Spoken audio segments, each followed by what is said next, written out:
Kopi lu diurut lagi. Pak Haji, bentar Pak Haji. Pak Haji. Tolong dong, Cok. Udah stop. Sidang sekarang gimana Pak Haji mungkin? Apakah lancar Pak Haji sidangnya Pak Haji? Lancar.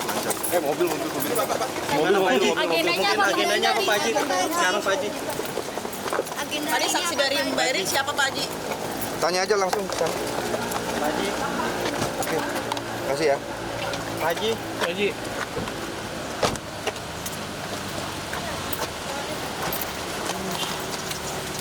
Istri. Ji.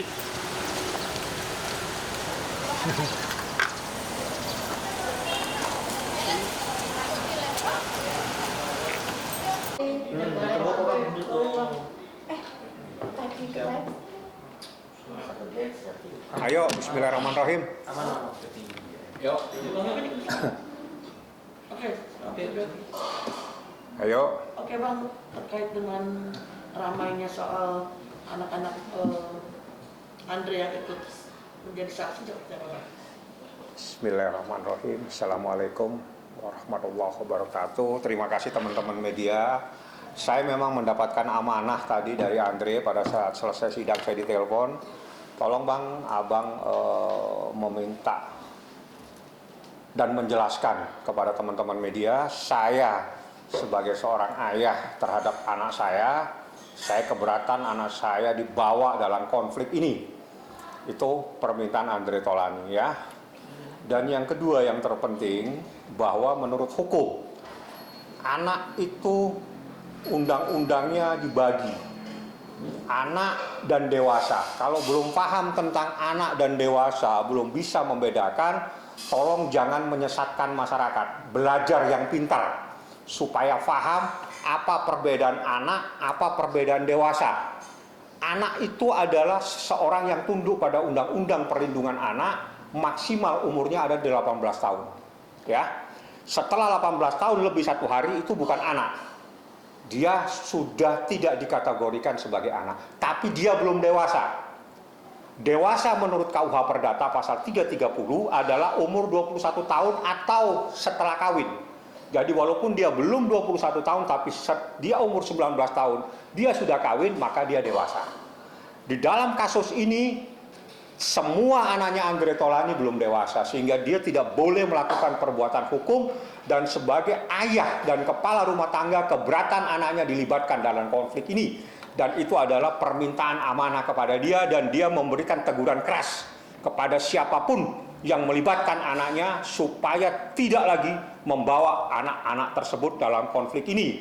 Yang terpenting di dalam persidangan minggu yang lalu, majelis hakim yang memegang kendali persidangan sudah menyatakan anak-anak tidak boleh menjadi saksi dan silakan keluar semua, dan tidak boleh memberikan keterangan sebagai saksi dalam perkara ini. Itu clear. Seperti itu. Jadi yang saya minta, tolong hormati, kalau belum paham undang-undang, belajar yang pintar supaya tidak menyesatkan masyarakat ya. Itu permintaan Andre Taulany kepada saya, sehingga saya meminta teman-teman media untuk menyampaikan anak-anaknya jangan dibawa dalam konflik ini, seperti itu.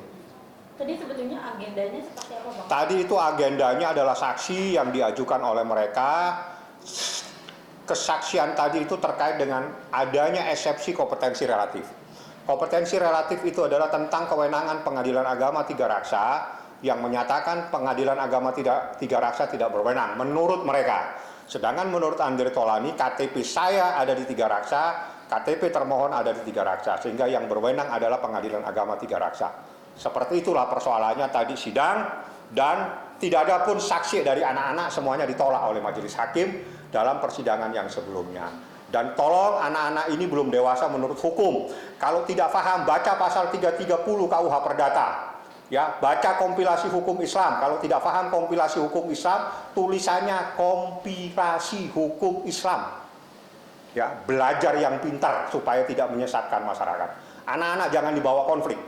Tidak boleh anak-anak dibawa dalam konflik ini. Itu permintaan Andre Taulany. Biar Andre Taulany yang bermasalah secara hukum, biar dia yang menyelesaikan masalah ini tanpa melibatkan anak-anaknya. Tapi Bang, di sini komunikasi antara Andre Taulani dengan anak sendiri seperti apa? Nggak ada masalah ya. Anak-anaknya juga ngomong. Nggak ada Tapi masalah. artinya mereka mau datang lagi itu bang. Artinya apakah Ya ada sekarang sama- sebagai seorang anak kalau diminta sama orang yang meminta anak-anak itu yang tidak punya empati, yang tidak punya hati nurani. Melibatkan anak-anak berarti dia tidak punya hati nurani. Membawa anak-anak dalam konflik seperti ini berarti hati nuraninya sudah tidak ada. Tapi kan artinya ini anak kan udah ini Belum dewasa anak-anak. ya artinya udah paham dia bisa menolak kan? Tidak dewasa, kita tidak urusan paham. Anak kecil pun juga paham makan, paham minum segala macam. Anak kecil umur 5 tahun bisa makan. Paham untuk makan, paham untuk minum, paham minum susu. Tapi dia belum dewasa secara hukum. Hukum itu adalah hitam putih. Ya artinya apakah Andre tidak bisa melarang anaknya gitu untuk Nggak ada urusan, dia nggak mau terlibat. Kalau dia bilang tidak mau terlibat, tidak boleh dilibatkan, ya tidak mungkin dia akan melarang. Dan tolong yang lain jangan libatkan anak-anak. Itu permintaan Andre Taulani. Sebetulnya Bagaimana? didatangkannya anak-anak untuk datang ke sana itu dijelaskan nggak bang untuk apa? Gitu? Nggak tahu saya. Makanya kalau orang punya hati nurani tidak akan membawa anak-anak dalam konflik seperti ini. Artinya anak-anak jangan disesatkan, anak-anak jangan dilibatkan, anak-anak jangan dibentur-benturkan. Anak jangan dibenturkan dengan ayahnya. Itu adalah orang yang tidak punya hati. Seperti itu. Katanya anak sana atas kemauannya sendiri. Tidak ada atas kemauan, anak-anak dipaksa kok. Ini ada WA-nya semua. Nggak usah lah bikin berita-berita yang nggak benar. Anak-anak itu dipaksa, itu ada WA-nya kok. Dipaksa dari pihak Saya tidak tahu, yang penting anak-anak itu tidak mau terlibat. Dan sudah dikatakan titik. Saya tidak mau membahas lagi, anak-anak tidak boleh dilibatkan. Dipaksa dari Tidak boleh dilibatkan titik. Udah itu aja permintaan dari Andre Taulani. Bang, terkait tadi pernyataan dari anak-anak juga ternyata dia juga datangnya ke sana untuk menyatukan kedua orang tuanya itu. Nggak ada yang bisa menyatukan rumah tangga. Yang bisa menyatukan hanya mereka berdua. Artinya seorang suami istri kalau sudah menyatakan suaminya sudah tidak sanggup, tidak ada yang bisa memaksa. Tidak ada. Artinya memang kalau Andre sendiri sudah kekeh untuk Andre sudah menyatakan berkali-kali di hadapan majelis hakim, saya ingin cerai yang mulia. Dah. Perselisihan yang berkepanjangan, adanya persoalan-persoalan lain yang tidak perlu saya sampaikan dan itu materi dalam gugatan. Dan itu adalah materi perkara yang akan nanti dalam proses pembuktian. Artinya seorang suami kalau sudah menyatakan tidak sanggup lagi berumah tangga, diteruskan rumah tangganya, ya harus hormati dong. Jadi agenda sidang tadi itu apa aja bang? Nggak ada, agenda sidang tadi adalah pemeriksaan saksi terkait dengan kompetensi relatif. Sudah selesai, minggu depan tanggal 25 putusan selah. Apakah pengadilan agama Tiga Raksa berwenang atau tidak, kita tunggu pada tanggal 25 nanti.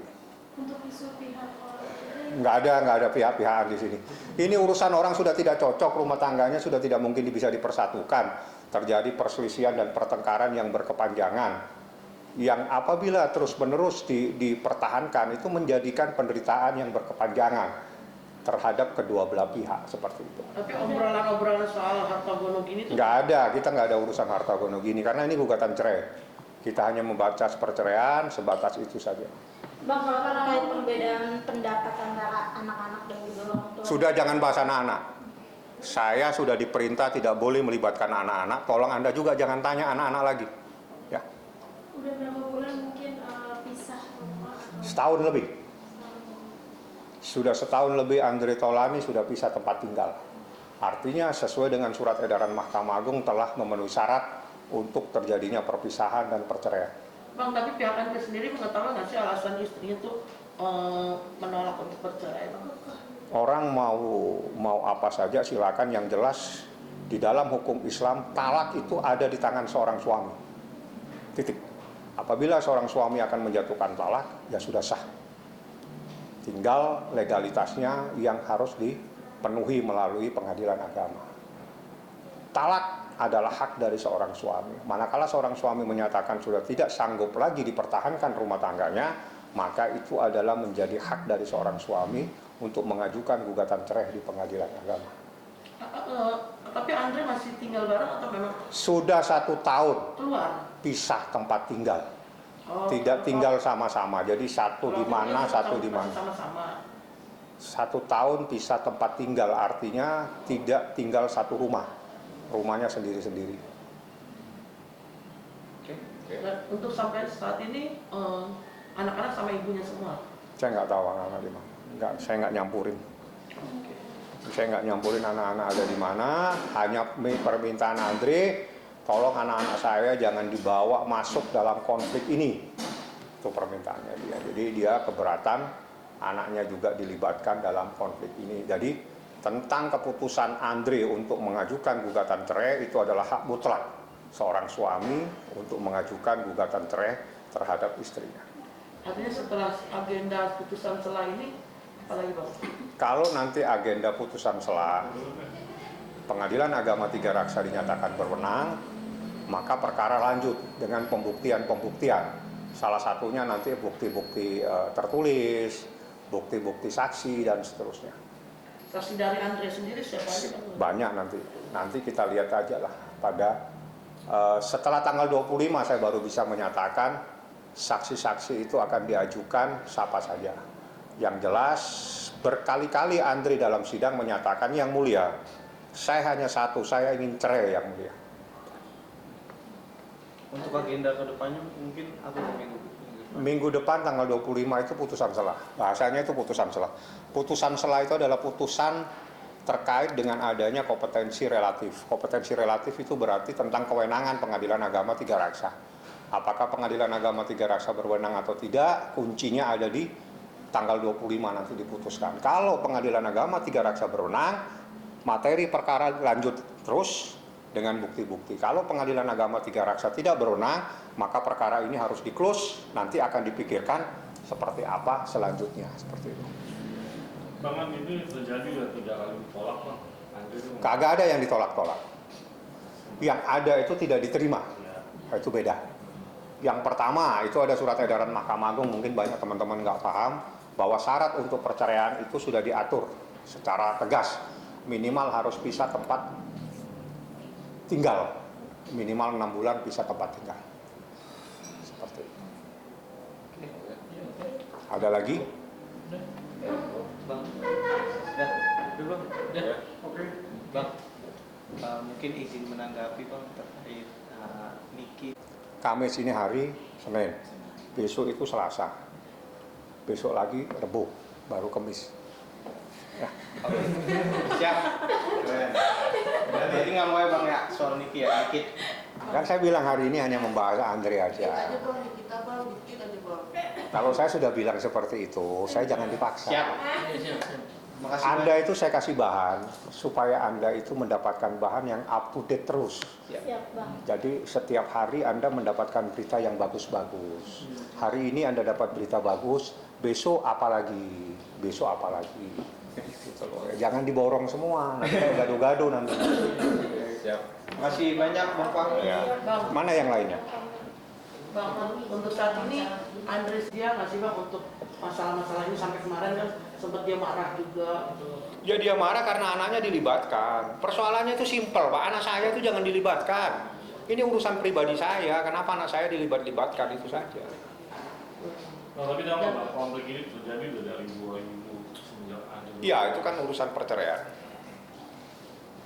Urusan perceraian dan menurut Andre ya sudah itu adalah keputusan dia untuk mengajukan cerai dan itu kita harus hormati. Bang, Andre itu kan biasa suka kalau weekend mereka pergi sama-sama sama anak-anak. Sudah lama, dan ini 2025 mereka udah tidak tinggal satu tempat. Nah, maksudnya sama anak-anak aja. Saya nggak tahu, saya nggak sampai ngurusin yang begituan. Tugas saya hukum, tugas hukum ya urusan materi sidang. Tapi kalau yang lain-lain saya nggak paham. Andre sejak 1 tahun yang lalu sudah tidak tinggal bersama-sama dengan termohon. Andre ada di apartemen, itu ada di mana saya nggak paham. Berarti rumah utama tidak diketahui ditempati oleh siapa gitu ya Bang? Kenapa? Rumah utama kan rumah kosong. Ada rumahnya masih ada orang yang nempati, tapi kan Andre kan tidak mau di sana. Andre ada apartemen, dia tinggal dan dia sudah pisah tempat tinggal. Bahasanya itu di dalam surat edaran Mahkamah Agung minimal pisah tempat tinggal. Jadi bukan pisah ranjang ya. Itu beda. Kalau pisah ranjang mereka satu rumah tapi beda tempat tidur. Tapi kalau pisah tempat tinggal berarti ada rumah sendiri, ada rumah sendiri. Nah, Andre sudah 1 tahun tinggalnya beda. Termohon tinggalnya beda. Jadi setahun lebih Andre sudah tinggal di satu apartemen, termohon di satu tempat. Jadi insya Allah persyaratan itu telah terpenuhi. Andre hanya cuma satu, saya ingin cerai yang mulia. Itu aja yang dia mau. Jadi rumah induk ini artinya rumah utama ini tidak ada sama Di sekali. Tangerang Selatan rumah Tidak utama. ada sama sekali yang nempatin. Ada, masih ada petugas. Maksudnya Dia sering di antara datang-datang. kedua orang ini? Nggak ada. Mereka tidak tinggal di rumah itu. Dua-duanya tidak tinggal di rumah tersebut. Andre di apartemen, yang termohon tidak tahu ada di mana, saya tidak paham. Yang jelas Andre punya tempat tinggal sendiri, namanya di apartemen di Jakarta mana, saya nggak paham. Dan itu rumah ada yang menempati, tapi bukan Andre. Bukan juga termohon, tapi itu Apakah anak-anak tinggal saya di tidak situ? tahu anak-anak di mana. Apakah di termohon, saya nggak paham. Yang jelas Andre punya tempat tinggal sendiri. Bang, tadi disinggung soal Andre kalau mempertahankan pernikahannya akan sangat begitu berpengaruh terhadap dia. Itu Iya, pengaruhnya seperti apa sih Bang? Ya kalau penderitaan Anda pernah rumah tangga? Belum. Nggak usah tanya sebetulnya. Udah Pak. Yang bertanya yang berumah tangga. Udah. Kan pertanyaannya berbagi. Pertanyaan saya sama Anda, kalau Anda pernah berumah tangga, Anda bisa tahu bagaimana menderitanya di saat seseorang ada problem-problem rumah tangga yang sudah tidak mungkin bisa dipersamakan lagi, dipersatukan, dikomunikasikan. Jadi rumah tangga itu seperti mata uang, tidak bisa dipisah. Jadi kalau sudah menyatakan bahwa saya sudah tidak sanggup untuk mempertahankan rumah tangga ini, akhiri. Karena pengakhiran sebuah rumah tangga itu adalah penyelesaian, supaya tidak menderita. Supaya tidak menderita. Karena kalau diteruskan, penderitaan yang berkepanjangan itu juga akan dosa seseorang. Jadi jangan dipertahankan, akan menyebabkan mudarat yang berkepanjangan. Jadi orang jangan menganiaya dirinya sendiri. Tidak boleh kita menganiaya diri sendiri. Kalau memang sudah tidak sanggup lagi untuk dipertahankan, ya akhiri. Tidak ada sesuatu yang salah, apalagi itu diputus oleh pengadilan. Pengadilan yang mengesahkan sebuah perceraian. Tidak ada. Tapi Bang, kalau menanggapi hal ini gitu, artinya kedua belah pihak tidak sama sekali tidak menempati rumah hidup mereka gitu. Itu seperti apa sih Bang? Ya itu sesuai. Kalau seandainya orang itu memang punya rumah banyak, oke lah ya. Banyak rumahnya. Tidak. Rumahnya banyak, bukan satu, banyak banget rumahnya. Ada di Batu, ada di mana-mana Andre. Rumahnya banyak Andre, itu bukan satu. Iya. Banyak rumahnya, di Jakarta ada 4. Tangerang ada berapa, di Batu ada. Jadi kalau orang punya rumah banyak, ya jangan disalahkan. Gak ada masalah kalau rumah banyak. Kalau yang tidak punya rumah banyak, itu seperti apa Bang artinya? Ya kalau dia nggak punya rumah kan yang penting dia pisah tempat tinggal. Syaratnya itu Meski depan-depanan Pak. harus pisah tempat tinggal. Artinya pisah tempat tinggal, mereka tidak boleh tinggal satu rumah. Keluar salah Nah, satu. jadi harus satu ke kanan, satu ke kiri, harus pisah. Namanya pisah tempat tinggal, bukan pisah ranjang ya. Kalau pisah ranjang itu Satu rumah. mereka satu rumah tapi tidak tidur bersama-sama. Dan itu tetap melanggar, tidak boleh diceraikan. Karena tidak memenuhi syarat. Berarti ini udah memenuhi syarat ya Bang ya? Memenuhi, sudah 1 tahun dia pisah. Oke Bang. Oke. Oke. Siap. Thank you Bang. Terima kasih banyak Bang. Ya. Oke.